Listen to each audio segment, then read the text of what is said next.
Education meeting April 9th, 2018, right here at Liberty Middle School. Mr. Calavano, roll call, please. Mr. Alper? Here. Mr. Charles? Here. Mrs. Mordecai? Here. Mr. Robertson? Here. Mrs. Schwartzbaum? Here. Please stand for the Pledge of Allegiance. I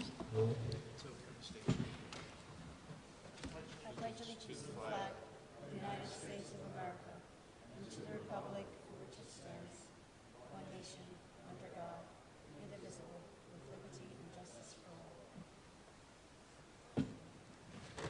Notice of meeting. Please take notice that adequate notice of this meeting have been provided for in the following manner. That a written notice was sent from the Office of the Secretary of the Board at 4 p.m. on April 3rd, 2018. That said notice was sent by regular mail to the West Orange Township Clerk and the editors of the West Orange Chronicle and the Star Ledger. That said notice was posted in the lobby administration building of the Board of Education. Thank you, Mr. Calavano. Next on the agenda is Superintendent and Board reports. Mr. Rutsky, please. Thank you, Mr. Charles. Tonight we're going to do the preliminary budget presentation. If I could ask the board members, please have a seat in the audience. We'll go ahead and get started.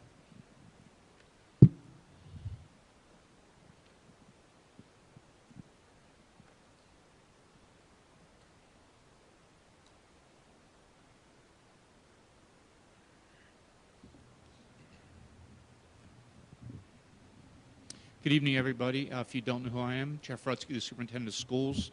To my left and your right is John Calavano, who's the Business Administrator, Board Secretary for the school district. We're going to present the preliminary budget tonight. Mr. Calavano and I will be going back and forth on the slides. Obviously, there's a handout for you, or you can see it up on the screen. You notice our Board of Education members, myself and Mr. Calavano, as mentioned. Our second slide, which is the glossary of budget terms, I'm going to have Mr. Calavano just go over. This is important, so when we refer to certain terms throughout the budget, you get a little better understanding of what they mean. Mr. Calavano. Okay, so here we have a glossary of budget terms, and I'll probably speak about most of them in upcoming slides. But bank capped, this would be unused tax levy that we don't use in a particular school year, and then we could use for the next 3 years. So that means if we don't go to the 2% cap, then the difference between where we are in the 2%, we can actually put that in the bank and use that the next 3 years. And what we're using is the ability to increase our tax levy. So it's not additional state aid, it's not additional revenue, it's just the ability to increase the tax levy. Capital outlay, it's one of the funds that we have, and that's basically used for equipment that's valued over $2,000 or building improvements. Capital reserve, this is a special account that's reserved for just maintenance projects. So there's two ways to fund this. One, we can put money into this fund during budget time, but again, that's part of our 2% cap, so we can't afford to do that at that point. And then the other possibility is if you have funds available from the school year when you close on June 30th, you can make a deposit into the capital reserve fund. Currently, we were not able to put funds in the last 2 years, and our current balance is only $4,000. Debt service, that's actually repayment of our construction bonds and lease purchase agreements. You can look at this as your mortgage. You pay your principal and interest. We have to do the same thing. Fund balance, it's a savings account reserved for emergencies. We are obligated, or not obligated, we are limited to 2% of the budget to put away for emergencies. You'll see that we are putting money into the budget from our surplus. By using what we're using this year, that only leaves us with $476,000. General fund is our operating budget. School tax levy, that's the tax bill that's collected by the municipality for use in the school district. Special revenue fund, that's a fund that's reserved for federal grants and state grants, and it's for a certain purpose. So we would have to apply for these grants, and then we'd have to use it for a certain purpose. Most of these grants that we apply for, they cannot they cannot supplant our current expenses. They can only supplement what we're doing. And the tax rate, it's the amount of the dollars per 100 assessed of your home value.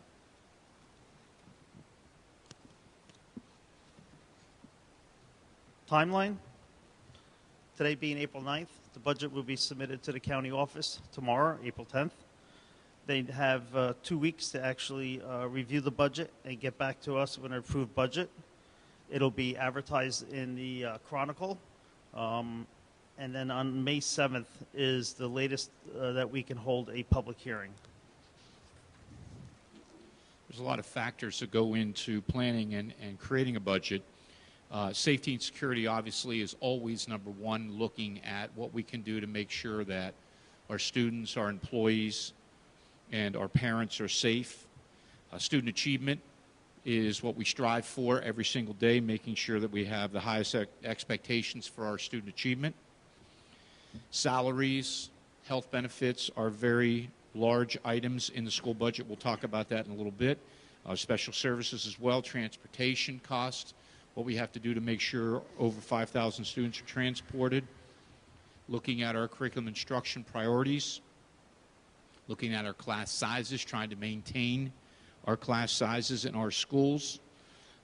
We do that by looking at enrollment projections, and we do that by looking at staffing projections. So our staffing projections are determined based on our enrollment projections, which also looks at the program offerings.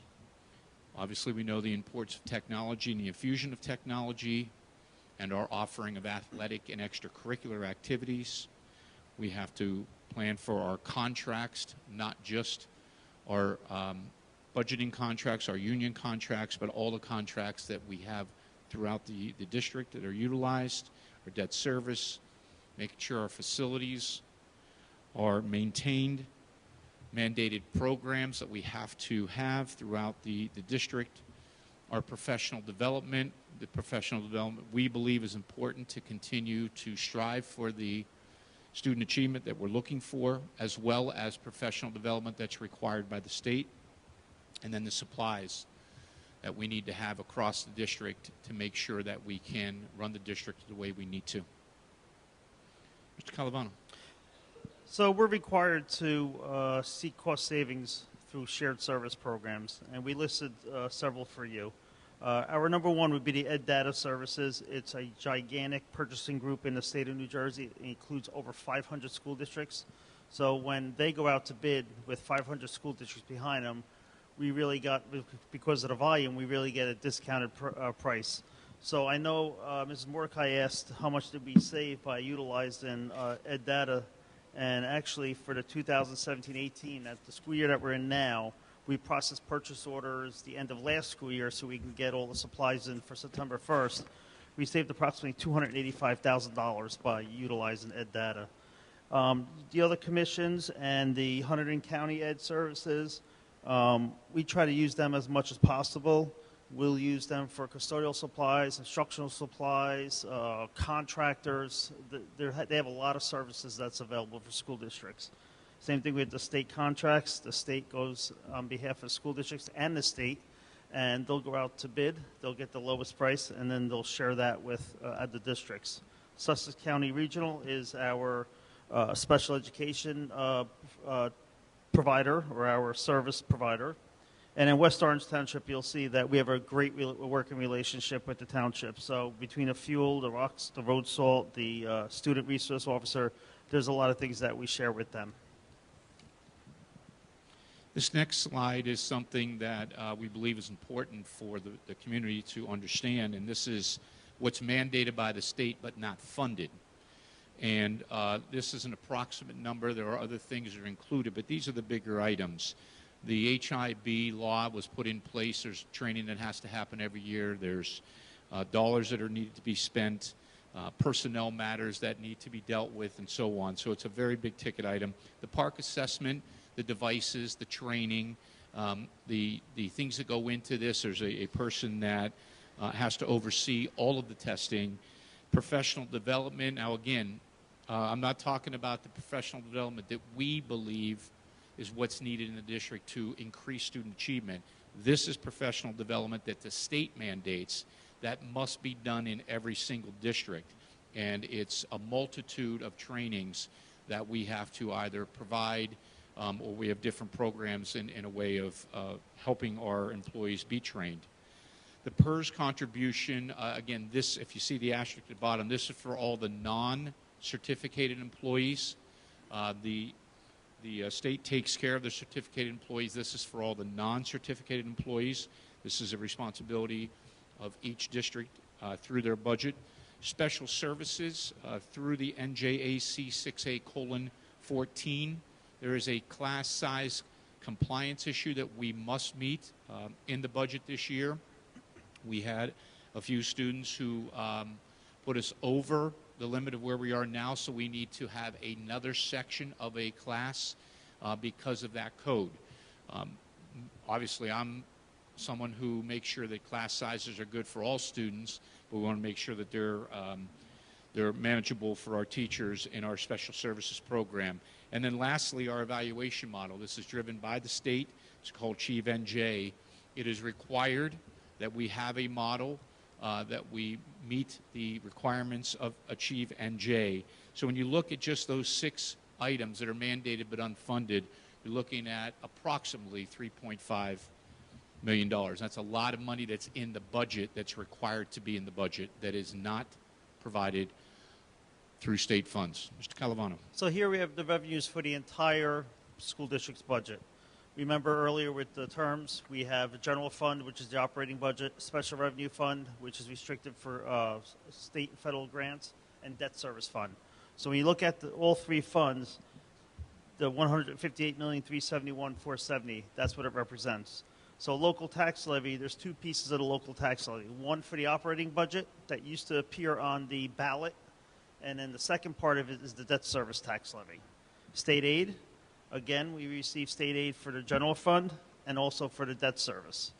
For the general fund state aid, we actually received a 2.8% increase this year, which equates to $242,779. We have our federal and state restricted aid. Again, that's that special revenue that's only used for a certain purpose.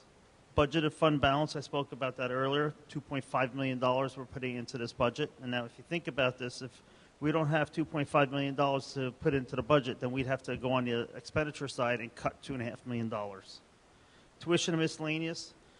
We receive some tuition, mostly from the state, building rentals, interest, and SEMI, which is Special Education Medicaid Initiative, and we're reimbursed for certain Medicaid services or activities. So the projection for next year is $158,371,470. So now let's just look at the operating fund. Here's the major categories of the operating fund. Salary and benefits. Again, this is not unique to us. It's all school districts. You'll see the same sort of percentage. So as our salary and benefits for the entire district is about 80% of the budget. So, and that captures all salaries and benefits. If you look at special services, that does not include salary and benefits, but it includes transportation at $12 million. Then we have transportation for general ed, operation, maintenance, and security, and then instruction and support. Charter schools, we have 9 students that attend, 9 West Orange students that attend 6 charter schools, so we have to actually pay a tuition to those charter schools. And capital outlay, again, that's equipment that's valued over $2,000. Most of this, just 280, about $115,000 we are assessed from the state. It's called an SDA assessment, School Development Authority assessment. Years ago, schools were funded for 40% of qualified costs for construction or renovations. So we received the grant funding, and then the state had a hard time paying back the money that they borrowed. So now they assessed all the school districts to help them pay back the principal and interest. So I wanted to look at major operating budget categories. And if you look at the slide before, it was the first 4: salaries, benefits, special services, and transportation. So here, let's look at special services and transportation as a whole, including all salary and benefits. So if you look at special services, that includes all these categories. Everything has to do with special services. And what we did was we deducted state aid that we actually receive. We receive special ed, categorical aid. We receive transportation special ed aid. We receive extraordinary aid. and Medicaid reimbursement. So when you back out $6.3 million of the revenue we receive for special ed, it leaves us with $32.3 million for special services. Same thing with transportation. I took all the salary benefits and all other costs related to transportation. So unfortunately, with the only thing that the state pulls out for special ed and transportation are salaries. So if we had a van that was actually doing a special ed run, well, that doesn't get charged to a special ed van cost. It gets charged to regular ed. So this transportation number does include all the other expenses associated with transportation. Again, we receive transportation aid. We back that number out, and now we're down to $6.2 million. And then the salary and benefits or everybody else that's left outside of special services and transportation. So this next slide, the board asked Mr. Calavano to break out the categories that you see listed for the special services budget. So you see that salaries, out-of-district tuition, benefits, transportation, purchase professional services, miscellaneous supplies and textbooks, and it gives a subtotal of $38 million, $673,655. And as Mr. Calavano mentioned last slide, he took out the state aid, the extraordinary aid, and the Medicaid reimbursement, which totaled $6,332,344. So the total in special services budget is $32,341,311.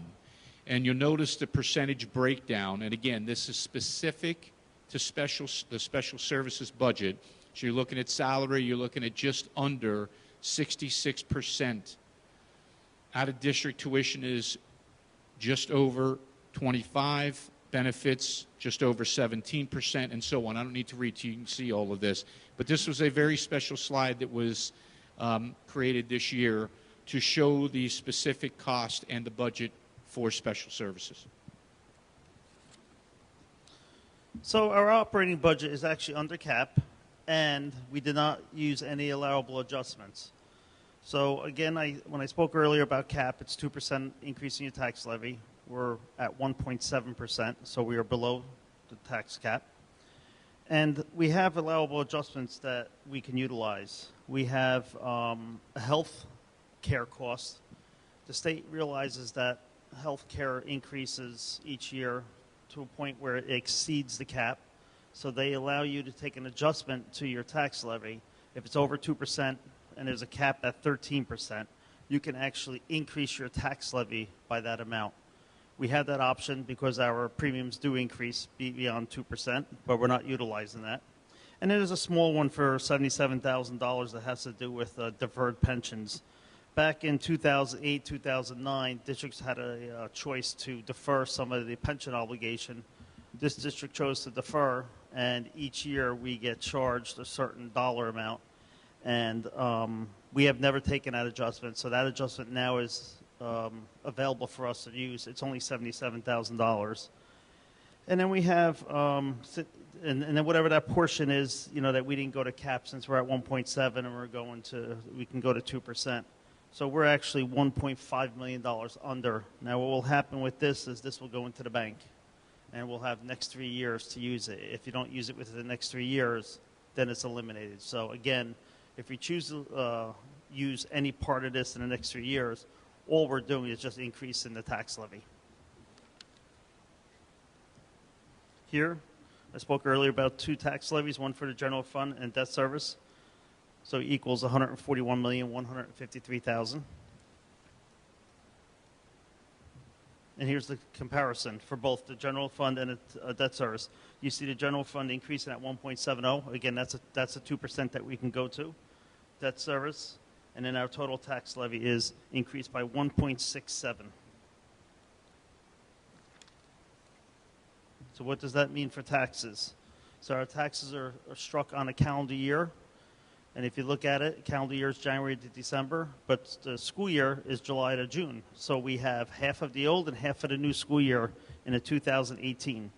So if you take half of the levy for the current year and half of the new year, the calendar year tax levy is $139,993, $958. All right, we're going to move into what the budget will do as far as funding and supporting different things. The first one is the safety and security enhancements. We're going to be doing a security audit across the entire district, and this involves a group coming in and evaluating what we're doing well and if we have any soft spots in our security. I've had experience doing this. They will come in, they will look at every building, they evaluate morning, afternoon, evening, arrival, dismissal, all kinds of different things, look at all the busing at every single building. They will look at traffic patterns, they'll evaluate the inside of the building, the outside of the building, everything. It's a very, very important step as far as looking at our security. It's called a security audit. We're also obviously replacing interior and exterior doors, expanding all access control to the school. So meaning that we are either upgrading or adding where individuals who work in the district have a card and they scan their card and they can get into that door. What does that allow us to do? It provides more of a safe and secure environment, so doors are shut, locked, and our personnel needs to get in, and those that are not employees have to go to the main entrance, be signed in, be brought into the building and then sign in and make sure they are who they are. And then lastly, instituting Gaggle, which is a program that allows us to monitor all of our Google email and Drive. So if there's a student on the weekend that's having an issue and maybe suicidal, and they're writing something on this site, we immediately get notified of who the student is so we can get that student help. Or if somebody's making threats, we would know immediately. It's monitored immediately.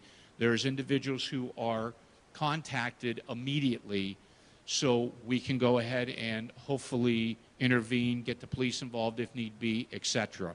So it's a very important tool that we're putting into place to monitor some of the things that are going on with our Google Drive and Google Mail. We're going to be adding certain personnel, one general education teacher at the elementary school, 7 special education teachers district-wide, 1 gifted and talented teacher at the elementary, and 1 SAT teacher at the high school. We're also going to be adding a behavioral disabilities program. Right now, we do not have the program in district. We have students that we feel can be serviced in our district that will be able to come back, which is the most important thing. We want to educate our students in district if we can. By creating a behavioral disabilities program, we know that we can bring students back and will be cost benefit as well as having the students back in district. We're going to start a summer school program at the high school. We're adding the volleyball and fencing athletic programs along with the coaches. We are adding 2 leased buses to our fleet, and we are increasing our Chromebook, our leased Chromebook, for either new student, staff, backup, and loaners with our one-to-one initiative. The budget also supports new programs, courses, and materials. Our 7th grade investigating with STEM, AP Physics C, Mechanics, Electricity, and Magnetism. We have the Concepts of Technology and Engineering A and B, Creativity and Innovation in the Culinary Arts, and our Honors Physics. Those are all programs. We also are adding an LEP Algebra 2 course at the high school, the SAT course, which was approved by the board a couple of months ago, Voyage into Space, and our world language options at grade 7 right now, in September. Students will have the option to choose from one of the 4 world languages that are offered, and they will have that on an A-B schedule. And then in 8th grade, they will select which world language they want to take every day. Professional development is one of the most important things that we do as far as our student achievement. Some of our focus areas for professional development this year will be our English language arts, continuing with the work for the Readers and Writers Workshop, our K-5 science program, looking at our elementary science program, and Next Generation Science Standards, that will be K-12. And then our mathematics, we're currently doing an evaluation of the mathematics program, and we'll be focused on those recommendations that the committee will be making and the algebra and pre-algebra readiness. Now, I want to just talk about the Math Evaluation Committee. Obviously, if the committee comes back and says, we may need a new program, that's not something that's going to happen for September. We would then go out next year and do the work that needs to be done if we were talking about a new program or anything that would be a substantial change. That would take place next year, but the committee is going to be making those recommendations later in the school year.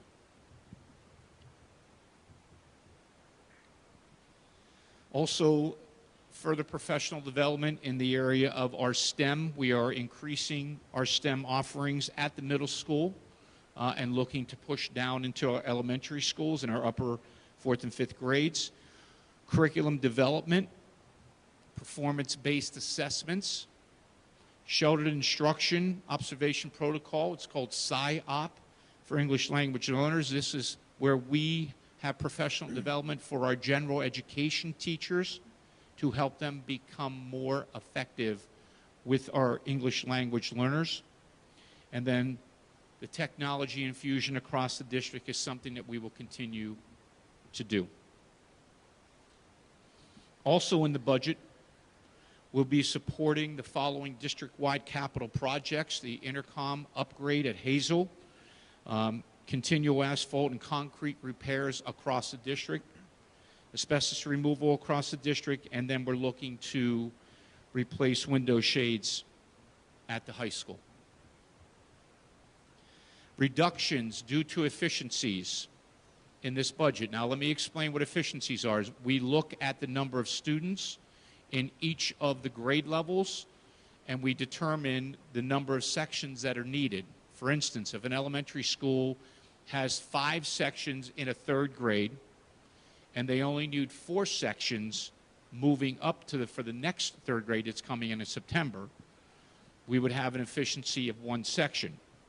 Now, what you have to pay attention to is we needed the 5 sections in 3rd grade. They already had 5 sections in 4th grade.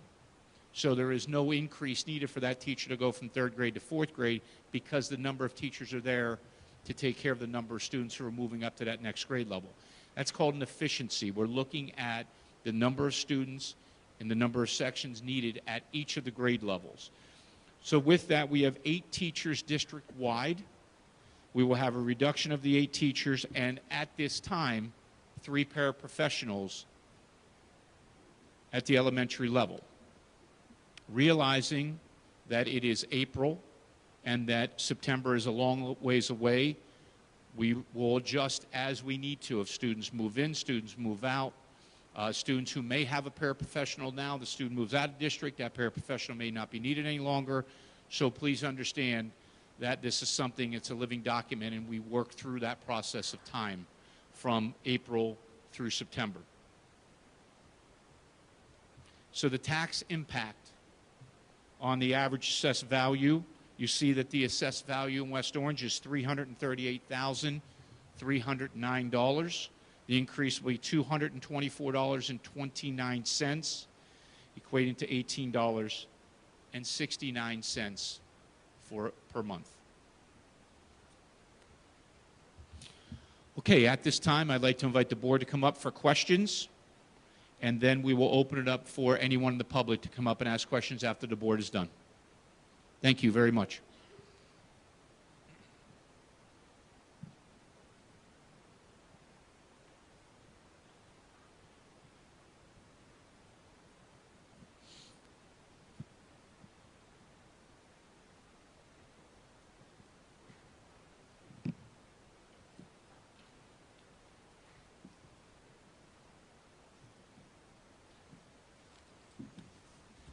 We'll start with Mr. Alper. Questions or comments? Sure. The one thing I just want to point out is, and I think everyone here probably understands this really well, but I know it's confusing for folks online, especially every year. When we're under cap, the $1.5 million that we're under cap, and it's called banked cap, The word bank makes people think there's an actual bank and that there's an actual $1.5 million that's going in the bank for later use. That's not true. What's being banked is the ability to raise that $1.5 million at some point in the next 3 years, should it be needed. So it's permission. It's not actual money that's to the side. I know a couple years ago people were saying, well, wait, they were under cap, so where'd they put that money? They lost, the money disappeared. There was no actual money. It was just the right to raise that at some point. That's all I've got for the moment. Okay. Ms. Mordecai. Sure. First of all, I just want to say thank you to the administration for all your hard work on this budget. Thank you especially to Mr. Calavano. I know the board has done its due diligence, and we've asked you probably 100 questions by now amongst all of us. So you've been crunching numbers for the last month. Okay, on slide number 5, Mr. Calavano, you mentioned that we saved $285,000 for ed data purchasing, but on the last bullet with shared services with the town, I just want to clarify. I was pretty sure we paid for our own SRO officer. That's not on the town budget. No, yeah, the SRO officer is provided by the town. It's on the town's budget, not Yes. ours. Okay, I thought it was our budget. Okay. On slide number 6, for park, I know we've spent almost $400,000 preparing for park, devices, training, everything. There's only 4 states left in the park consortium. Mr. Rutsky, what do you see going forward? Or is that a question for our Assistant Superintendent for Curriculum? No, it's the governor has said that he's looking to change park. The commissioner has taken that directive, and they've started to do some things with park. But what everybody has to understand is that there has to be a state assessment. And I honestly do not believe that the state will go back to paper and pencil. I don't know what that's going to look like, and there's not a lot of people that do know what that's going to look like. But as far as park, we just have to kind of see what the state comes up with, what the commissioner recommends to the body. Okay. On the revenue slide, Mr. Calavano, I know I had asked for the breakout figure for the grant monies that we've received. I'm sure it's buried somewhere in here, but it would be nice to know the amount of grants that we've received over the past year. I know Mrs. Granada and others in the district have worked hard with their grant applications. What is that figure? Well, on page 7, under federal and state restricted aid, that would be our grant number, 3.1. Oh, so that is the grant. And that's only an estimate. We're told, like for IDEA and for ESSA, that we should budget 85% of our current allocation. So it's only an estimate at this time. Okay.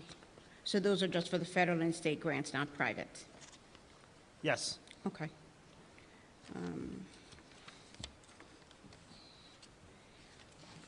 For the, on slide 12, for the debt service fund, I know in the past we've refinanced the debt service. Is there an opportunity this year to refinance again? At this point, we don't have an opportunity. What will happen is our financial advisor keeps an eye on this, so when the interest rates are just right, they'll contact me. And in addition, other financial advisors will contact me. So there's no way we're going to miss an opportunity. Okay, thank you. And my last question, I know in light of Sandy Hook, we've spent a few $100,000 since this Sandy Hook Elementary School tragedy, and I know we talked about spending more in security this year in light of Parkland, and we're conducting a security audit. But on slide 15, when we talk about interior and exterior doors, we haven't really talked about windows. Now, we talked about window shades at the high school, but what about district-wide for windows, particularly on the lower levels? The one thing that will come out of the security audit, and I know this is that the recommendation will be that the film should be placed on some of those windows. Now, we're not waiting for the audit because we know that's going to provide and enhance security. So there are windows that we're doing that to on the first floor to make sure. But Our Buildings and Grounds Director, Mr. Ziggy, has gone through all the buildings, and he's actually preparing that so we can look at how much that would be to have film on all of those. And it is, remember, you know, we have 12 schools. There's a lot of windows on ground one, and when you walk out of this building, the entire entrance is all windows. So that is something that is a priority to us in this building in particular, to get that film, because, again, it doesn't stop it, it just slows it down. So, yes, Ms. Mordecai, that is something that we are looking into and trying to determine what that will cost the district. Okay. So in that respect, should we set aside more money to make sure that whatever the recommendations are in the audit, we will have the money set aside for that? Well, and again, when we're talking about security enhancements, we're not specifically listing every single thing that we would do, because we would have, 4 or 5 more pages just for that. But the idea behind it is we're evaluating all of our doors, inside and out. We have a list. We've gone back, when you talked about money that was put into the budget several years ago, we've replaced a lot of doors. We've replaced interior doors, exterior doors. And again, there's a chart that's being made up for us, and when that is done, we will share that just to indicate what's been replaced and what still needs to be done. So all of that is kind of a work in process right now. Okay. Thank you. Those are my comments. Mr. Schwartzbaum? Overall, I'm very pleased that we were able to come in with a budget that is at approximately 1.7%. It's much better than the prior year of almost 4.5% increase of the tax. I'm hoping that as we finalize that, maybe we will be able to find some additional sources to reduce the tax levy, but this is really a very, very big improvement, and at the same time of being able to come in on budget, that we really were able to add services in STEM, in various programs, in sporting.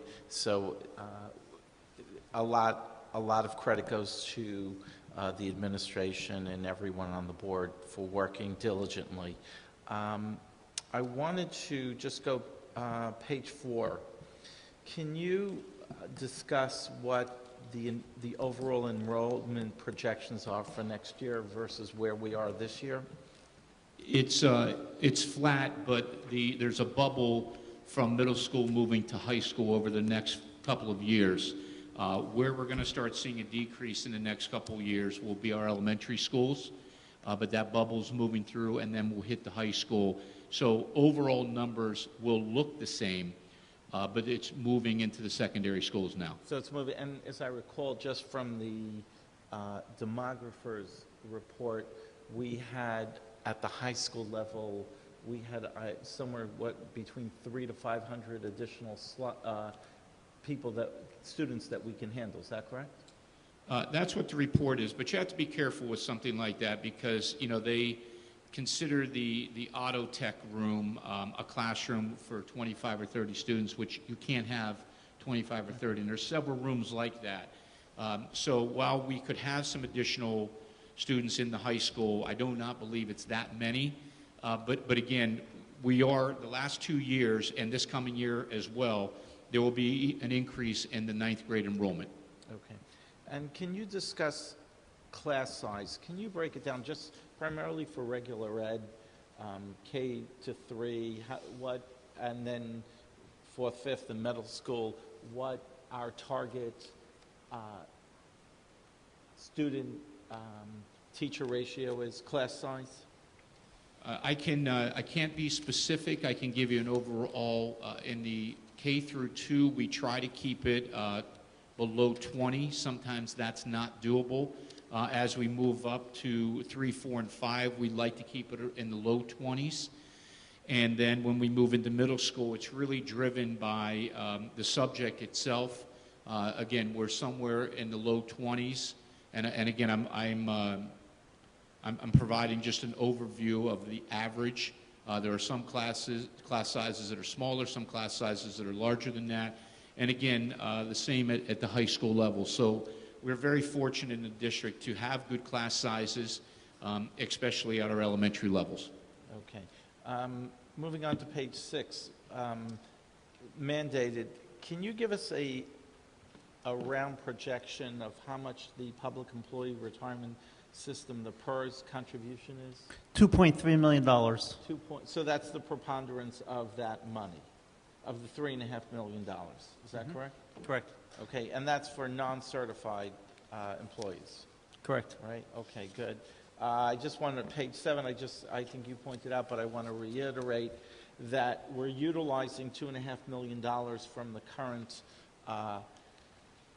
fund balance, which really means that in order to fund this budget, we're using, for a lack of better, for a term, a reserve. And as Mr. Alpert pointed out, that we have bankable cap. Our goal here is to minimize the tax levy, to be able to provide the best education to our students, and at the same time be within budget where we don't have to cut any staff, and we really were able to achieve that this year, which is really a very commendable task. So I just wanted to point that out. And then last, on the page 10 on the special services, we currently receive approximately $6.3 million from various state and federal aids. I would encourage all of us to continue to look at various programs and formula-driven from the state and the federal programs to see how to ensure that we're maximizing our reimbursements. I know I met with a group when I was at when I was down in Atlantic City, and there's all sorts of formulas as far as how you allocate costs and for reimbursements. So I think collectively over the next year, we really should continue to maximize that. It doesn't impact, in fact, it will only enhance our ability to provide services, and it helps everyone. So it's really a win-win to the school system, the taxpayers, and everything, to everybody. So I think that's an item that we should pursue. And that's all. Mr. Schwartzbaum, Yes. we did talk to a company regarding extraordinary aid, and they felt what we were doing was fine, that they couldn't help us. But I know you met with someone down there. You're going to provide a name. So if you can pass that along, I'll meet with them and see what they can do. Okay, great. Thank you. As well as just on Medicaid reimbursement, some of this is really a matter of parents and everyone knowing what they're eligible for, and to make sure that whatever the eligibility requirements are, that we make sure that we follow through and get those funds. If it's available, we should take advantage of it. That's all I'm saying. It's and these programs change every year. Okay.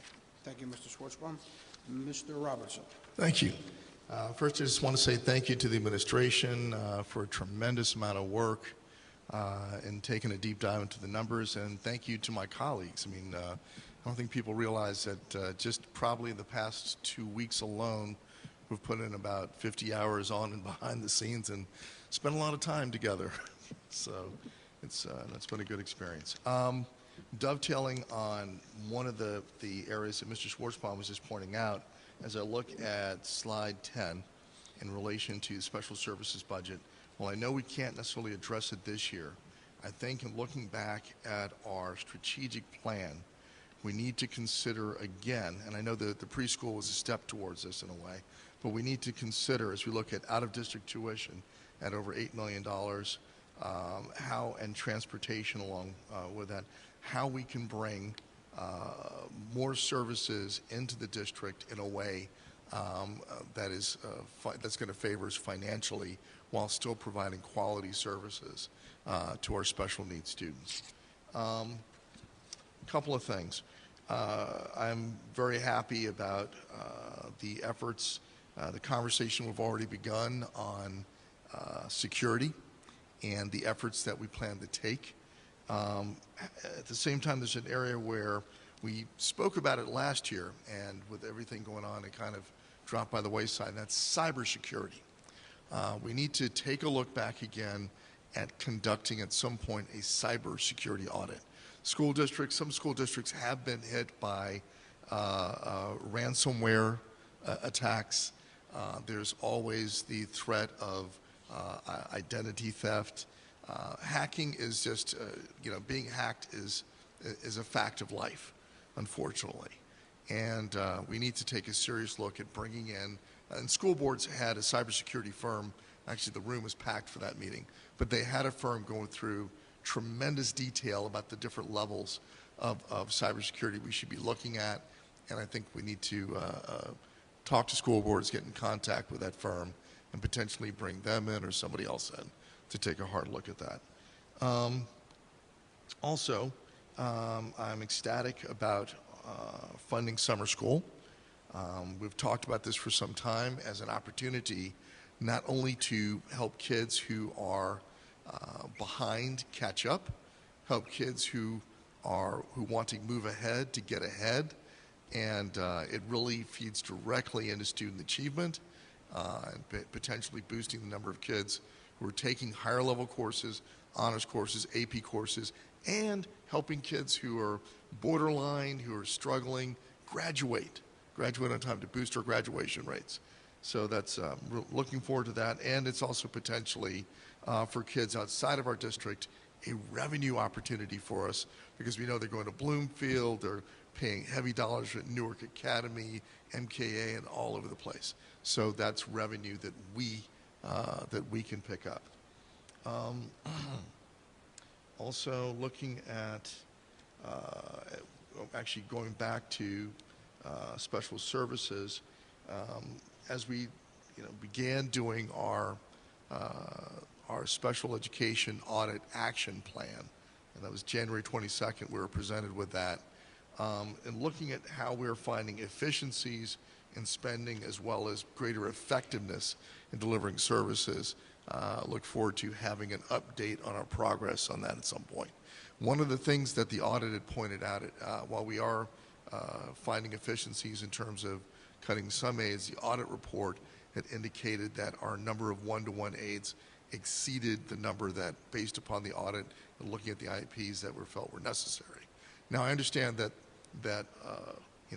each has to be evaluated on a case-by-case basis, and but there's still an opportunity to look to see if we can find greater efficiencies while improving our effectiveness there. Going to revenue. Conspicuously absent is still my old friend, private grants, foundations, and corporations. And I know that we've formed committees, we've begun talking to, we have gotten a list of potential grants from school boards and paid to subscribe to that, and that we've begun to talk to the grant office. That's the company whose school boards partner in terms of actually doing the grant writing. I hope to see a report on this soon, progress report, because there are many districts throughout the country that are bringing in literally millions of dollars from private foundation and corporate grants.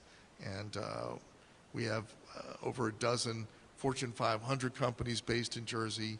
We have over 100 large major corporations based in Jersey, many of which are in the Fortune 1000.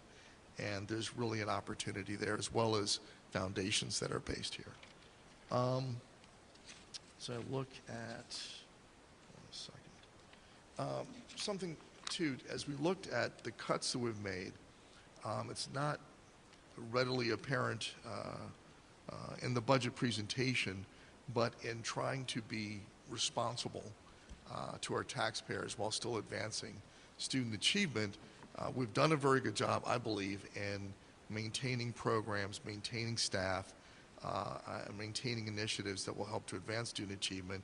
But we did have to make some cuts in areas that, were difficult cuts to make as we looked at whether it's the computer lab at Edison and one of the areas where we want to continue to advance in terms of both code and computer learning in general, and we want to expand that up to throughout the middle schools as well as down into elementary schools. But there are a number of areas in technology where we did have to make some cuts, and we need to take a hard look going back to the grants and how we could potentially tap other sources to bring these resources back, because it wasn't as if we did not have to make some cuts in order to get to the numbers that we got to. And I'm not going to go through the long list, but there are a number of areas where we had to trim or sacrifice some resources. That's it. Thank you. Mr. Robertson. I too want to thank the administration and my colleagues for the hours they dedicated over the last few weeks in developing this budget. I also like to remind everybody this is the preliminary budget, and we are going to try to continue to work in finding savings in the numbers for the taxpayers of West Orange. Specifically, I have just 3 questions. On slide number 8, Mr. Rutsky, the charter school money, that is a state law that requires we pay that. That is nothing that we do as a district. Is that correct? That's correct, and we also have to provide a bus or aid in lieu of, and more than likely, these students will get the $884 for aid in lieu of. Okay. And is that charter schools that are in just Essex County? What is the radius of that? What could that be? It doesn't matter. It could be any charter school in the state of New Jersey, and most likely, some of the students that attend the charter school, their mother or father might work there, so they, the parents will drive them to school, and back home. Okay. On slide 12, the tax levy for 18-19, the debt service fund, can you talk a little bit about what projects is involved in that debt? I'm sure that this building is the large portion of it, but are there any major projects other than Liberty School that are engulfed in that fund? There's a whole host of them.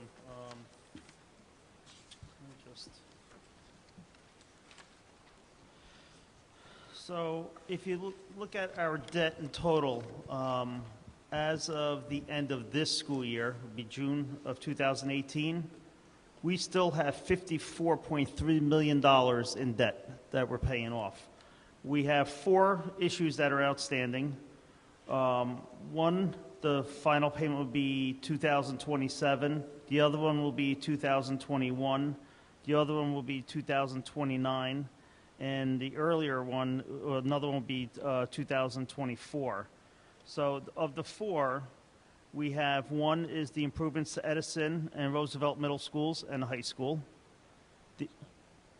That one is finished on September 15, 2024. The next one is for the additions to Redwood Elementary and the high school, and that one completes on September 15th of 2029. The next is for the new middle school here, renovations and additions to Redwood, Gregory, Pleasantdale, Washington, Hazel, Edison, and Roosevelt. That one completes, the final payment will be November 1st, 2027. And then the final one, improvements to the Washington Elementary School and roof replacement at the high school, St. Cloud, Redwood, and Mount Pleasant Elementary. And that one completes July 15th, 2021. Okay. Thank you so much.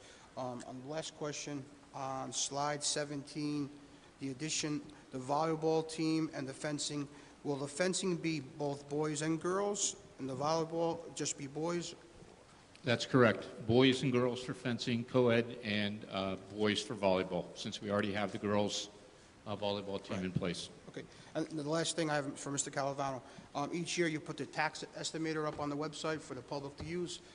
Will you have that on as well? Hopefully I'll have it tomorrow. I have to just find a password so I can update the cells and then put it back on the website. Okay. But I'm hoping to have that tomorrow. Okay, thank you. Okay, I don't have anything further. I guess we'll take questions and comments from the public now. on the budget. Please come up to the microphone. Right there, Mr. Calavano will work the clock. Please state your name and address for the record. You have 3 minutes to speak.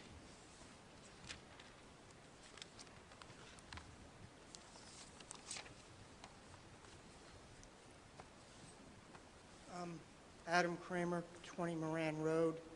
I have 2 questions and some general comments.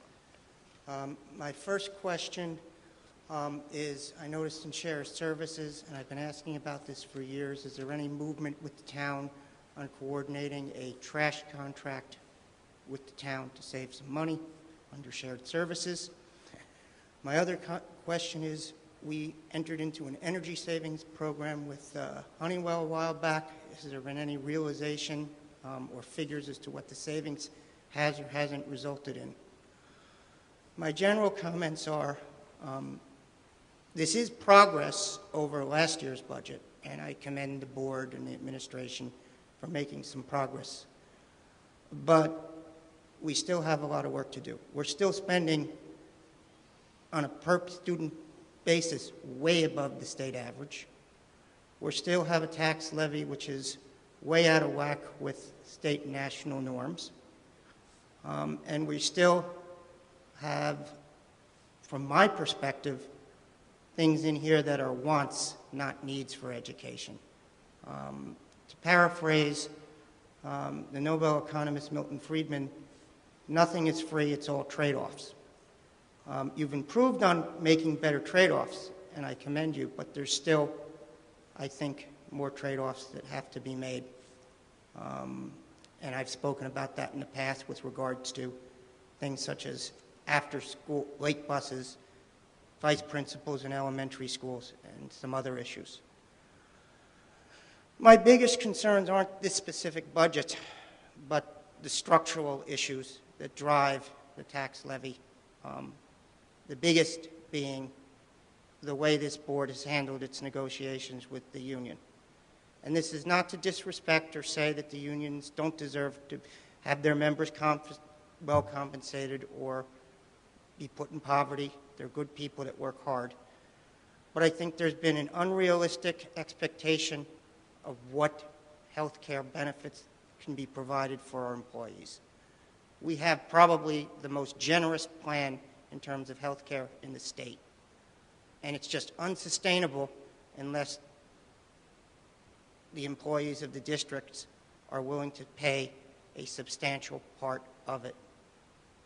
I think there has to be some talk, certainly before we go into the next round of negotiations with the union in that regard. I think it's obvious. It's a driver. It's driving a lot of this budget, and it has to be addressed. And that's, I think, something that you have to be cognizant of going forward. I thank you for listening, and that's basically all I have to say this year. Thank you, Mr. Kramer. Anyone else? Please come up to the microphone.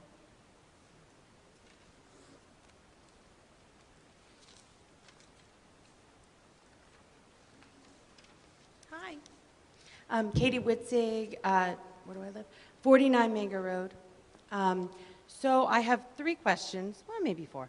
I'm wondering if anywhere in the budget there's the all-promise man trap for Mount Pleasant Elementary. My son is in 2nd grade, and since he was in kindergarten, I was told that that was in the budget, and every year it just keeps getting cut. So I'm just wondering if it's anywhere in the budget this year to add a man trap to the school. I also see a lot of additions for the high school and the middle school, and I'm just wondering, except for, which is awesome that there's a lot of professional development at the elementary level, I'm wondering if there's any other enhancements at the elementary school level. Mr. Robertson, I thank you so much for bringing up the grant issue, because I brought the same one up again last year, and I do wonder about that.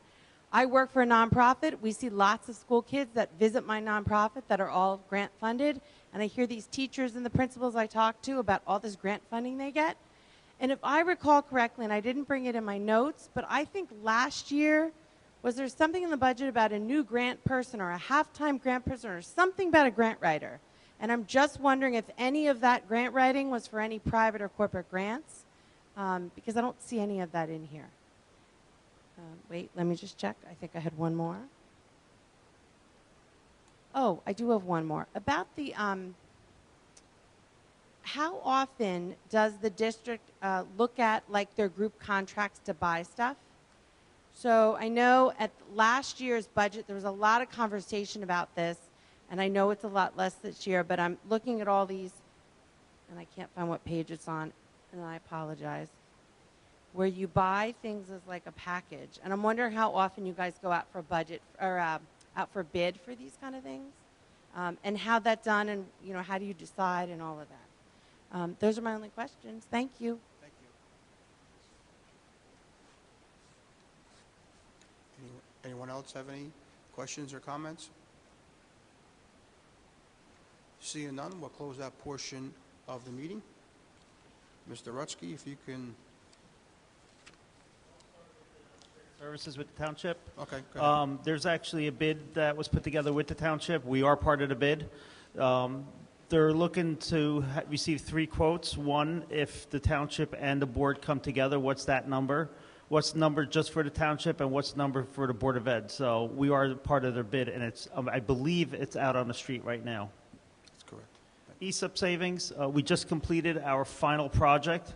So this past January starts the 1-year guarantee period. So we will have a good understanding of where we are for 1 year, for that first year, which is January, the next January, probably sometime in February or March of the following year when the bills come in. So we'll be able to tell you exactly what the savings were or are.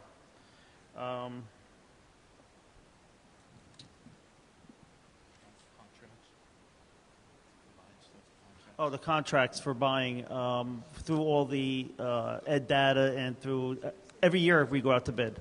And we don't go out to bid. They actually go out to bid on our behalf. So some of these contracts, like some state contracts and some others, they may be renewed for another year or two. But most of the ed datas are actually out on the street every year for new pricing. As far as the man trap, that's one of the things that we're looking at. When I indicated earlier that Mr. Ziggy is putting together a document for the doors, windows, etc., those are the other things that are included as well. The man traps are very important. And as far as your request about elementary, I'm looking at the high school. It's really, we didn't like look at it about, okay, what's elementary getting, what's middle school getting, what's high school getting. It's what is the need across the district for this year. Sometimes, like last year, we focused on our K-2 with our technology that we were able to finish off, so the teachers had that technology in their classroom. But the way the budget is done, it's where we start with a zero-based budget. We meet with all the administrators. They get input from the teachers. Then they come back and they talk about what do they need in there, whether it's their department being a supervisor or the building as the building administrator. And then that's how the budget is created. And then we have a lot of steps that go into that process, justifications, et cetera. So as far as specific things for the elementary, it's just not that we say, okay, for this year we're going to do elementary. It's really based on what do the administrators, teachers feel that they need that's going to help us move forward with the district. That's all we have, Mr. Charles. And I guess there was one other question regarding the grant. Yeah, the grant We write-up. have $50,000 in the budget for that purpose, for someone to help us write grants. Yes, let's take responses from the board. Mr. Alper, anything? No. Okay, Ms. Mordecai. Yes, I just wanted to respond to one of Mr. Kramer's questions. With regard to assistant principals, there's an excessive amount of administrative paperwork that the Teach and J and other mandated programs drive. So we have 2 assistant principals in 2 elementary schools because they have a significant population in Gregory and Redwood. It is not every elementary school that has an assistant principal. Mr. Rutsky, do you want to add anything to that? No, I agree. And when you take into consideration the workload of what the administrators do, whether it's at the building level or supervisor level, one of the really challenging parts of the job is the evaluation and the number of evaluations that every administrator has. Many of our supervisors have in excess of 80 to, there's 2 in particular that have 110 observations throughout the year. There's 180 school days. And so it's when people are thinking of assistant principals, they're thinking of discipline only. And please realize that the days of assistant principals just dealing with discipline are long over. We expect them to understand what good teaching and learning looks like in the classroom, and to reward teachers when they're doing that well and talk to them about what's going well. Discipline is one component to an assistant principal's job. And when principals are out doing things, assistant principals handle the building and make sure things are being done. And as Ms. Mordecai indicates, we have 8 pre-K through 5 schools. 2 of them have assistant principals, and that's because the large number of students are in both of those buildings, and they're definitely needed in those buildings. Thank you. Ms. Mordecai, anything further? No, nothing further. Thank you. Mr. Schwarzbach, anything? I'm good. Mr. Robertson? A couple of things. Also to kind of augment to the grant answer, while we have $50,000 that has been allocated, we subscribe to a grant program with New Jersey school boards, which accounts for about $7,000 of that, whereby we give them programs and they'll do unlimited grant research. So they'll give us a list of grants that could potentially support the program. That leaves $43,000 that we can spend, on the grant writer. The grant office typically charges $3,000 to $5,000 on average per grant. And I'll use an example I've used many times before. There was an $83,000 foundation grant for Jersey City that cost them about $4,000. So we do need to move ahead and really fully pursuing dollars and investing this money to get the return that we need. Also, while it is true that building to building and elementary, middle versus high school, the administrators look at the areas where they feel are the greatest needs. It's also true that strategically, in a lot of the things we've implemented, there was a conscious decision made to kind of work from the high school down. So in terms of a lot of the improvements of the science programs, it came from high school down, and in the process we look at, well, what does each stage need, whether it's in math or science, et cetera, to be able to build towards what's at that next stage. Unfortunately, and I've spoken to this before, when my son and daughter were at Mount Pleasant, great school, they've had 2 great principals, but we looked at the resources from a STEM standpoint, and I know this is being addressed now, and a math standpoint, they weren't the same as the resources in some other districts. Madison School District, for instance, starts introducing STEM and robotics in 3rd grade. So there was a strategic decision made, and it does impact the kids in elementary school, because it may mean that, I know for my daughter, when she got to Edison, she was ecstatic, because now she's doing, she sees herself as a scientist, and she's got an experiment that she has to turn around every 2 weeks with a full lab report and photos and videos and all this stuff. Wasn't getting that level or even close to that level of engagement with hands-on experiential learning at Mount Pleasant. But I know that for all the elementary schools, the next stage is to take what we've started to do in middle school and high school and to push that down. And I hope that happens sooner rather than later. And that includes code as well. And we have code at Edison. And the original plan was to push that up to 7th and 8th and then down to elementary school. And we know that there's a wealth of code, curricula, and resources for K through 5, a wealth of it that's out there, including some free resources. But we have to have it built into the curricula. We have to have it integrated into the curricula. It's not just bringing in this separate external body of knowledge and resources. It has to be integrated into the math, integrated into the science, integrated into the social studies, et cetera. And so that is a challenge that we need to address. Thank you. Maybe Mr. Mendes can expand on that, because I thought it was because the standards changed and now you have to implement the next generation science standards. So that's why you now have more STEM at the elementary. Well, the standards have accelerated our development in that direction. Curriculum.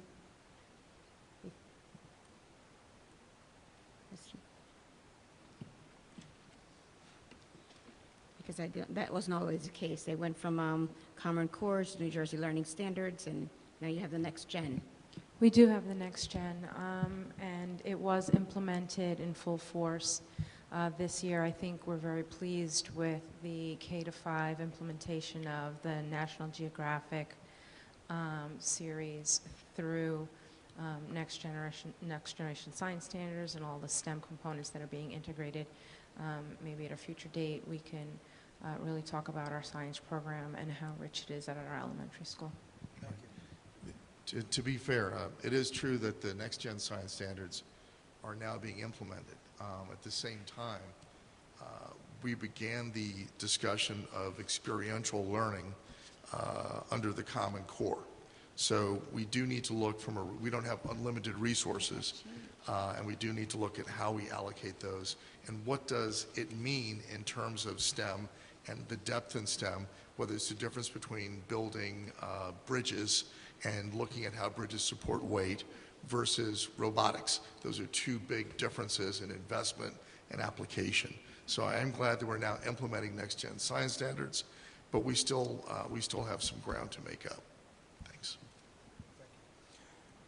Next item on the agenda, I need a motion to move Section A, Finance. I'll make that motion. I need a second. I'll second. Mr. Caravano, any further discussion? Seeing none, Mr. Caravano, let's vote, please. Mr. Alper? Yes. Mrs. Mordecai? Yes. Mr. Schwartzbaum? Yes. Vice President Robertson? Yes. And President Charles? Yes. I need a motion for Section B, Curriculum and Instruction, on the addendum. I'll make that motion. I need a second. I'll second. So good. Mr. Alper, a second. Mr. Caravano, let's vote, please. Mr. Alper? Yes. Mrs. Mordecai? Yes. Mr. Schwartzbaum? I abstain. Vice President Robertson? Yes. President Charles? Yes. Next on the agenda is our next board meeting will be held 6:30 p.m. for the closed session, public session at 8 p.m. on April 16th, 2018 at the West Orange High School. Next, I need a motion to move back into executive session where no action will be taken in the executive session. I need a motion. I'll make a motion. Second? I thought we're not going, Roll are we going into?